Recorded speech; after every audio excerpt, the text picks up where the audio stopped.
Ալո, բարև ձեզ։ Բարև ձեզ։ Ես խոսում եմ Մարգարիտայի հետ։ Այո։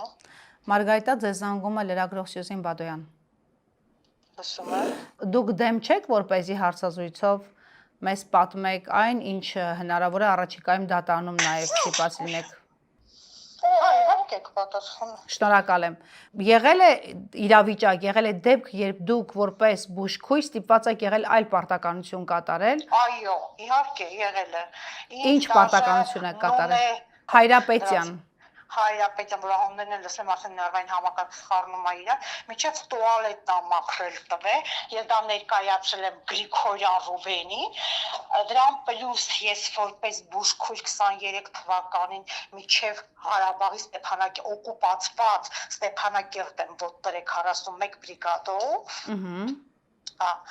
ամբողջ դեղորայքը 41 բրիգադի ես ինքս Երևանի հիվանդանոցի դեղային բազայից դեղորայքը մի մեքենա ես եմ ստացել մենակով, ամբողջ դեղորայքը հաշվարկով ամեն ինչ մենակը ստացել եմ, գնացել ենք օկուպացված Ստեփանակերտ 23 թվականի սեպտեմբերի 23-ին եւ 26-ին մտել ենք Ստեփանակերտ։ Դուք կամավորագրվել էիք օգնելու վիրավորներին։ Այո, իհարկե, իվենով հիվանդներ եմ տեղափոխել Երևանի հիվանդանոց։ Երևանի բուժ հաստատություն, այո։ Դրանից հետո մի 10 օր էր անցել, ուրեմն ԱԾՄ բերեցին կենտրոն, մեզ բոլորից հավաքեցին այնտեղ, որ դուք ադրբեջանցիների հետ կապ ունեք, կես ունենք, մենք ապացուցեցինք, որ մեր հեռախոսները անջատված է եղել, որ մենք ոչ մի կապ էլ չէինք կարող ունենալ։ Ես այստեղ մինչար երեխայիս էի թողել, մորս էի թողել այստեղ տեղափոխվել, գնացել ու գնացել եմ։ Եվ վերադառնում եք ձեզ պարգևատրելու փոխարեն սկսում են մեղադրել, թե ուղղակի մեզի ԱԾՄ բերեցին, որ մենք կապ ունենք ադրբեջանցիների հետ, այո։ Դա մեղադրանք էր, թե պարզապես աշխատանքային ընթացակարգ էր միգուցե պիտի ստուգեին։ Ես չգիտեմ, ես այդպիսի իրավիճակում չեմ հայտնում։ Մեղադրանք էր էդի բոլորիս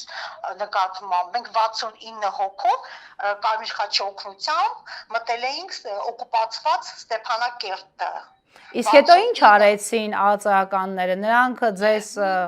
հարցակնին։ Քանի հոգի ասեցին ինչ որ իրանց զանգեր ա գալիս տարբեր համարներից, չգիտեմ ինչ, այլ երկրի համարներից, նրանք մնացին, մենք բոլորս դուրս եկանք, մի քանի հոգի, ես ճիշտ ասած դրանից հետո ոչ էլ հետաքրքրվեցի ինչ եղավ նրանց հետ, ոչ էլ ինձ հետաքրքիր ինչ եղավ, որովհետև մենք անջատել էինք մեր հեռախոսները, պայլոտի ռեժիմ էինք դրել եւ տեղափոխվել էինք, ճանապարհ էինք գնացել։ Մի խոսքով, նրանից հետո եկել եմ Բուժքույրերից մեկի այդ խնդիր առաջացավ, այսինքն իրանք ստեղծում էին այդ խնդիրը, ոնց որ ստեղծեցին նույնը գորի հետ, վրան ասենք ներարկիչներն էին պահել, մի խոսքով իրավունք չուներ գորը այլ կուսակցության բանաներ ամինչա աջակցեր կամ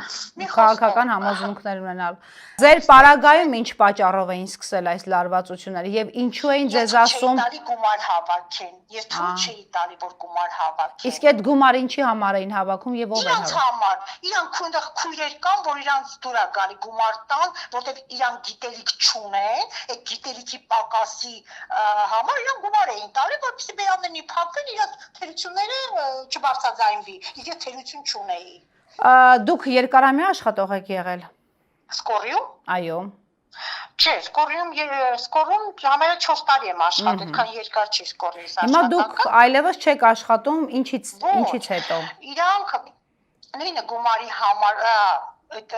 դրամահավաքների նույն, այո, մինչև տուալետը մաքրել տվեց, նախ Երևանու կարդիոլոգիայի մայրապետին, զուգարամաքրողին բերեցին մեզ ավագ բուժքույր։ Այո, նրան, որ սկի առաջի դասային հարցնեին նրան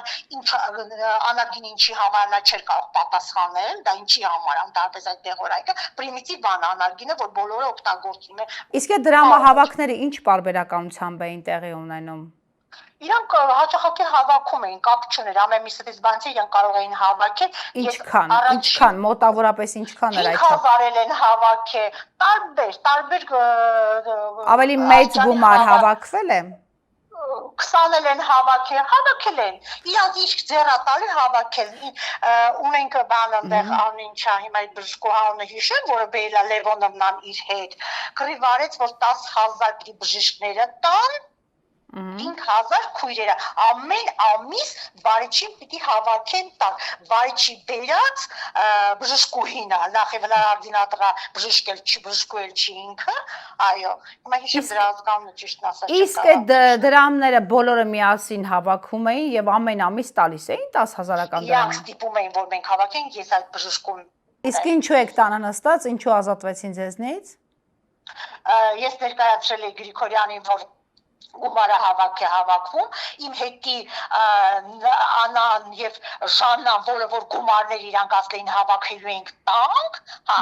դրանք դեպ բան արեցին որ մենք ոչ տես խոսակցություն եղել է ոչ մի բան Գրիգորյանի այո այսքան տնօրինություն հասավ ձեր դիմադրելու մասին բողոքը հա Այո, տնօրենն էլ բան արեց, լուծարեց պայմանագիրս։ Հասկացա։ Իսկ մի հարց էլ, դուք ինչու ստիպված եղաք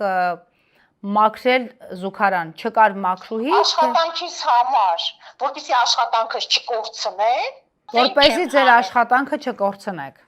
Այո, աշխատանքս չկորցնեն։ Լավ։ Սակայն նրանք այնքան տականք էին, որ էլի կորցրեցի։ Քրեական գործը հարուցվել արդեն մի քանի ամիս է, եւ նրանք աշխատում են։ Լավ, քրեական գործ հարուցվել է, դուք տուժող ճանաչվել եք այս քրեական գործի շրջանակներում։ Դեռ չենք հարցակնվել ճիշտ։ Դեռ չեք հարցակնվել։ Երբ որ դուք Ռուբեն Գրիգորյանին բողոքեցիք եւ տեղեկացրիք, որ այսպիսի բարքեր կան, ինձ շանտաժ են անում եւ գումար են հավաքագրում, ինձ ստիպում են իմ գործառույթներից դուրս, իմ լիազորություններից սպարտականությունից դուրս սպարտականություն կատարել, ասենք մաքրուհի եւ այլն։ Հիմա այսպիսի դեպքերում նկատողություններ էլ չստացան այս մարդիկ, ովքեր Ոչ, իսկ այլ մարդկանց դիմել եք, օրինակ քաղաքապետ Ավինյանին, պետական վերահսկողական ծառայությանը, չեք դիմել։ Ինչու չեք դիմել։